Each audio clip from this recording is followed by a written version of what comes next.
Кажуць, у вайны не жаночае аблічча, але ж у барацьбе з германскімі захопнікамі менавіта жанчыны выконвалі падчас невыканальныя заданні.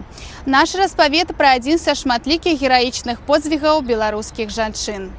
Пасля захопу Беларусі нацысцкімі войскамі на тэрыторыі ўсталяваўся суровы акупацыйны рэжым пад кіраўніцтвам гаўляйтара Вільгельма Кубе, які праводзіў актыўную палітыку генацыду беларускага народа. Мінскім падполлем і партызанамі было прынята рашэнне аб знішчэнні Кубе. Пошукам прыдатнага чалавека заняліся партызанкі Марыя Осіпава і Надзея Траян, якія пазнаёміліся з Алёнай Мазанік.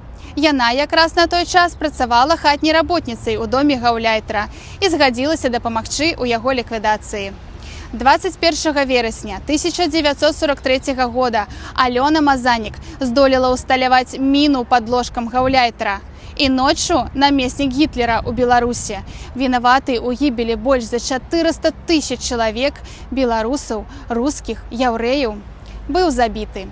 Імя Алёны Рыгорыўны Мазанік назаўсёды ўпісана ў гісторыю Беларусі як сімвал мужнасці і адвагі. Ей прысвоена званне Героя Савецкага Саюза, уручаны ордэн Леніна і медаль «Залатая зорка», а таксама ордэн Айчыннай вайны першай ступені. Пасля вайны яна працавала намеснікам дырэктара фундаментальнай бібліятэкі Акадэміі навук. У сталіцы на доме нумер 2 па вуліцы Чэчэрына, дзе жыла Алёна Рыгорыўна, устаноўлена мемарыяльная дошка.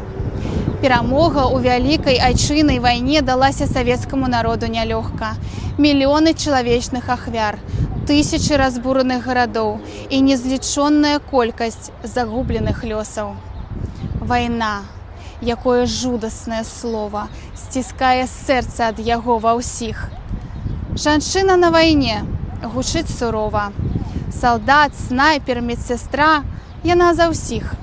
Адной з такіх жанчын была Мазанік, якая міну на сабе нясла, каб знішчыць Кубе.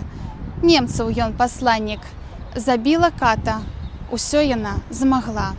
Змаглі. Мы ўсім ім скажам дзякуй, жанчынам, што цаной свайго жыцця здабылі перамогу цяжкай працай і выстаялі разам да канца.